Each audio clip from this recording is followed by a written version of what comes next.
Hello, interwebs. My name is the Dark Pop Controversy, and my partner in crime is Justin Wonderful. And this show is the first show of the Purple Rinse. Now, everybody, hold on to your hats. Mr. Wonderful, yes, let sir. the people know why it's called the Purple Rinse. Okay, well, people, we're from the UK. We're UK massive Prince fans. And there's a saying over here, rinse, okay, rinse. And, you know, it can be bent a bit, but look at it this way. Rinse is a bit like kind of beating somebody in a race or dissing somebody. Basically putting a beating down on someone else or giving someone else a real hard time. That's kind of the term rinse. We're using the term rinse a bit like the Americans would use the term roast. So what we're going to do here is rinse our friend Prince. No, the Purple Rinse. Purple Rinse. I think it's so apt because, you know, my man likes his hairdo and all that. So he's coming to get his hair did. That's right. And look, as my brother Justin said, we're huge Prince fans. I have to say that again. We're super huge Prince fans. But we feel that from 1978 to 1988, including 89 with the Batman soundtrack, was his golden years. No one could touch that dude. I don't think anybody in rock history has had such a run, where every album got better and better and more interesting and more innovative. For us, that was an amazing run, and we term him the greatest of all time. All time. I'm gonna say it again, the greatest of all time. That's what I'm talking about! That's why he's the MVP! That's why he's the GOAT! The GOAT! All time. I know a lot of you gonna say, yeah, but no buts. One man could go into the studio and not just write for himself, but write other projects, other bands with a different twist and a different sound. I mean, the amount of instruments that the brother plays or played, I mean, wow. Yeah. Style, swagger, looks. I mean, it's redonkulous, man. It's redonkulous. The dude was just fire. But hold up. 1990, I don't know what happened. Justin doesn't know what happened. I don't know. Justin, we don't know. Because we've had many conversations about this, which led us to talking about doing a show about it. No one we felt has done a show like this.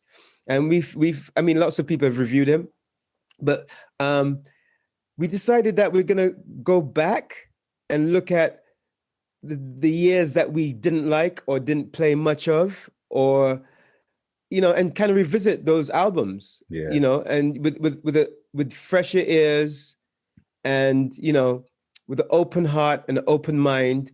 And, you know, now that he's gone physically, because he's still in us, who, you know, those of us who got a lot of inspiration from him, and the music's still around. Yeah, we're gonna, you know, go back and revisit some of those tracks. Some of them we haven't heard since they came out. No.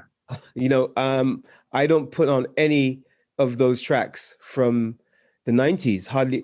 I mean, there may be some exceptions, I think, but we'll go through those albums later on as well. Indeed. But yeah, there's a lot of work to get through. So welcome to the Purple Rinse. Welcome, people. Us cocky brothers are gonna be rinsing Prince. Yes.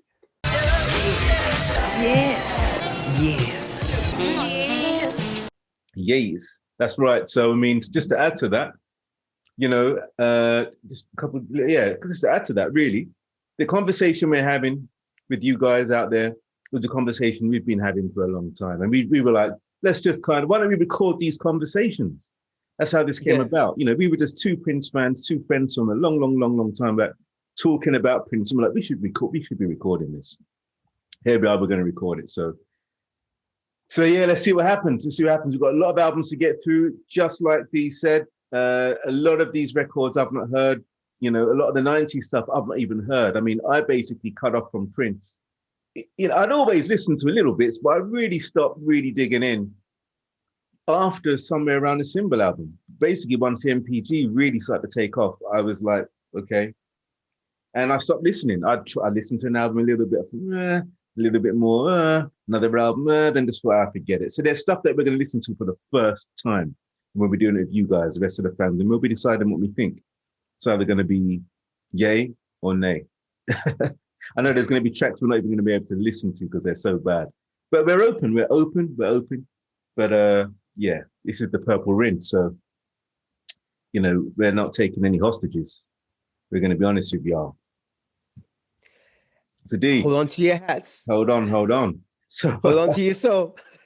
man, so I mean, we're starting in the 90s, right? We're going to start with Graffiti Bridge. This is show 1, the Graffiti Bridge show. And we're going to go through all the tracks from said album. So D, let's start with the cover of this album. Oh, yeah, the cover. What's your thoughts, man? What do you think of this album cover? The album cover, I think that's a good place to start because an album cover could, you know, tell you a lot about what's coming, or it's just, you know, a window. When I saw the album cover, I was like, okay, you know, Prince on the side, looking pretty as he does, but a little shadow going on with the beard, like a little shadow going on there, not a full beard, but shadow, you know, different to his normal facial hair look. And I was like, yeah, he looks cool. You know, like, you know, half of the face on the side of the record. I thought, yeah, okay. But no. I was like, what is this airbrush? The rest of it, I was like, no. Something wasn't right from just the artwork. I was like, this doesn't look like anything that he did before. I get people have to move forward and change their vibe and their look, but I didn't like this change. The look was just wrong. It just felt like it was just too airbrushy. I was like, no. So I was like, oh boy, we're in trouble. Just from looking at the artwork. From previous albums, I remember my cousin Jones and I, we would be watching the artwork for ages. We would just be like, wow, this is so amazing. You know, Prince's artwork was always dope. The covers were always great, from For You right up until Lovesexy. And this gave me nothing. Those album art covers were inspiring even before playing the music. And you'd wonder, I wonder what the music's going to sound like, you know? And we just stare at this stuff, all the inner sleeves. It was just a joy. This was like, nah, no.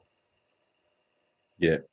No, I must admit. Would you say, Justin? Yeah, very similar thing in hindsight. Well, yeah, thinking about it, you know, it was a poor album cover. You know, Love Sexy, legendary, amazing cover. Sign of the Times, I mean, Sign of the Times. All the other album covers are iconic and somehow say something. You can feel Prince, the essence of Prince, but embedded into the framing and composition of every other album cover. When we get to Graffiti Bridge, I mean, look at Ingrid Chavez. Look at that illustration of Ingrid Chavez. Come on, guys. Come on. Come on. Lord have mercy. Lord have mercy. So, I mean, yeah, it was a sign that there was something not quite right happening in that camp. I don't know if Warner at the time, I don't know what was going on, but yeah, we don't know. If you guys know, please let us know. Please let us know. Hey, I'd like to know. I haven't read any research or seen anything about what happened there, but something definitely happened. You can't go from 1999 or the Controversy album cover. I mean, come on, man. Yeah, it doesn't make sense. No. Doesn't make sense. But there's something that always puzzled me. Maybe you can help me figure it out. In between Ingrid Chavez and Prince and where it says Graffiti Bridge, there's this funny shaped thing.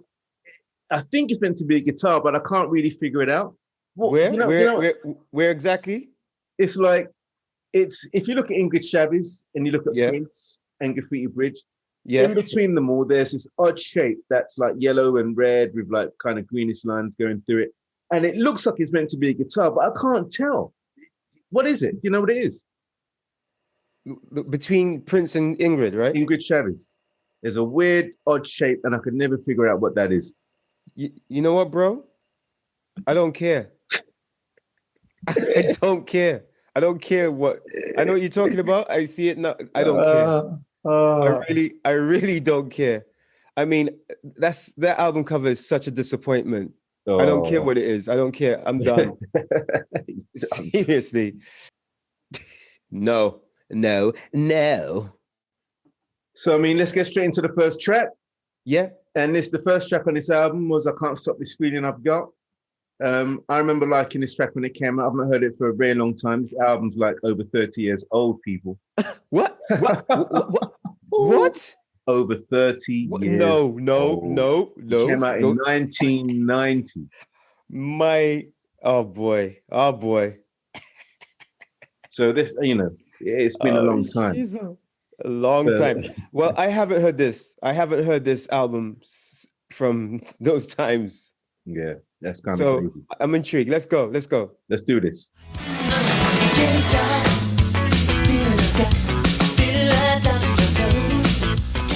Wow. Wow. I'm impressed with that track. Yeah. I haven't heard that in ages. I mean, that sounded really good. Yeah. Yeah. Straight up. I was worried. I was thinking, oh no. But that's a good little rock ditty, you know? Yeah. He's good at those little American rock tracks, you know, AOR tracks. Yeah, it kind of reminds me of Playing the Sunshine. Definitely. You know, it's got that play, you know, that vibe, and he could drop those in his sleep, like most things, if he wanted to. That was really good. I enjoyed that. Yeah. I really did enjoy that. Yeah, that track. I definitely feel like. I mean, I remember it back in the day. I remember the first time hearing that track and liking it instantly. Really, there was a bounce to it that was like it made my head kind of move. Real nice kind of little kind of hooks going on in that track. Just a really cool, nice Prince track, good Prince track. Not up there with the greats, but a real kind of really like instant, Prince. This is why Prince is my man. He does stuff like this and this is really cool. Messing with rock, messing with, not really soul. There's no soul in that track. It's just Prince in that track. So I love it. Yeah, off the bat, good song. Well done. Yeah, Prince. Good song. Very good album opener. Inoffensive. Yeah. Just like, you get it. It's like, okay, setting you up for what's to come, I think. Yeah. So good track. Really surprised. Haven't heard that in a long time. It was a pleasant surprise. Surprise. But let's keep moving. Let's keep it moving, man. Because there's a lot of music to get through. There's a lot of music, man. This long way to go. 17 tracks. So the next track is called The New Power Generation. Oh boy. Okay. Oh boy. Let's go. Without saying anything. Without saying nothing, let's just kind of get into this one. So this is The New Power Generation. This is our introduction, people, to the New Power Generation. Oh, those New Power soldiers before this. Those words to get the score. Sorry for talking over you, bro. Oh, no. Those words scare me. They're scary words. Let's go. All right, let's dive in.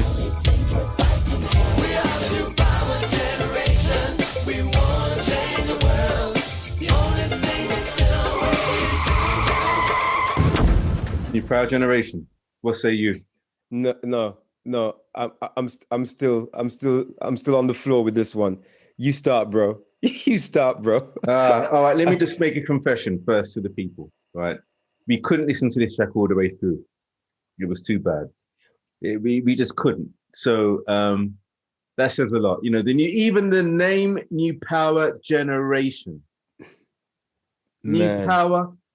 I mean, we went from the Rebels. Yep. Around about time you had the Rockers. Okay. We had the Revolution. We had New Power Soul. Yeah, that was a questionable name. New Power Generation. I mean, just the name. Yeah, is the first thing you hear in a Prince track. Yeah. I mean, it's just got no, there's just no style or no elegance. Yeah, I agree. This was just not for me. When I remember hearing this at the time, and I was like, no, again, I was, oh, it hurt. It hurt like a donkey kicking me in my stomach. It was like, and then they had, and to make matters worse, that video that came with it was really poor and corny.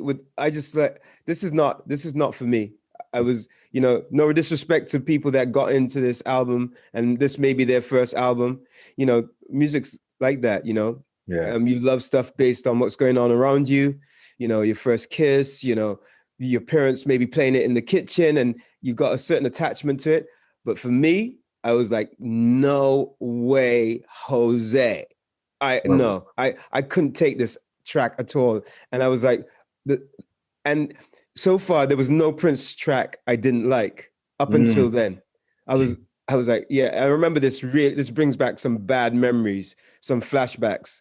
Oh, no, no. Anyway, I couldn't, we did say that we were going to listen to every track. yeah, We did say that to ourselves, but I yeah. couldn't do it. I couldn't do it. I'm We sorry. listened, but just not all the way through.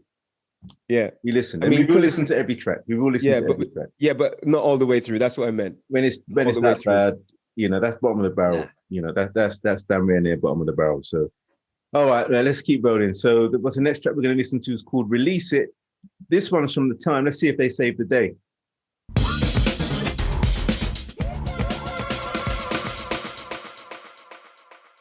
Now, that is what I'm talking about. That's what I'm talking about. You brought it back. That is what I'm talking about.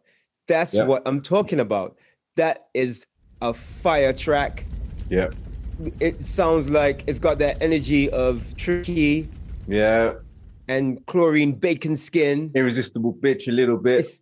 It's just undeniable. Yeah, And I undeniable. like all the Prince, stabs his vocals in there, like just supporting Morris Mm. and Jerome. Obviously, I don't know who all was involved in making that track, but that's like fire. And it's good hearing Prince on properly on a time track, even though Yeah. he was on a lot of those time tracks, to be Yeah, that's honest. Prince. Every time is Prince. That's a Yeah, strange one to get but your head around. this is years later, and this is really cool hearing them all together. Sounds like a real cool unity track. Yeah, And yeah, it's just great. It's just great. That's just what I'm talking about. Yes, I haven't heard this. This had me jumping. yeah. Had me jumping. There's a line in there that I really love. Right, it was so silly, but as those guys can make cool. He goes, Morris goes, he goes, I'm not a man, and then Jerome goes, he's an adventure. That's Man, just like these guys, man, cocky to the core. only Morris. Only Only Morris. I mean, I'm with you. Great track. It's a track I loved then. It's a track I still love now. Something caught me off guard listening to it just now. Really? What? Please tell. It caught me off guard. The beat drops wicked. Yeah. Again, it's got that old school tricky vibe going on in there. Wicked. But what I found, my least favorite parts of the track are the Prince samples. The little Prince, hey, and little things going on. Right. Right. There was like, I could have done without that. Okay. Maybe the track just aged a little bit for me. And in the 80s, I don't mind them. Yeah, so funny. The last time I heard that track, it was just something just there. It was like, I don't know what I think about those little Prince stabs. I'd have probably done with just Morris all the way through. Interesting. Yeah, no, I liked it. I liked those stabs. I think it gave it, he put his stamp on it. I dug it. And it sounds, man. Yeah. Jamming. That's what I'm talking about. Yeah, just before we move on, I mean, it's great here. I'm glad we're doing this because I get to revisit some songs I haven't heard in years, and it's good to hear them and be like, oh wow, I remember this. This was one of the good ones off of this album that I remember. But let's go. Maybe I discovered some more gems. The Question of You. That's the next track. So let's see what this one. I remember this being a ballad of some sort. and a damn good one. So let's go check this track out. Let's go. When I decide which road to choose.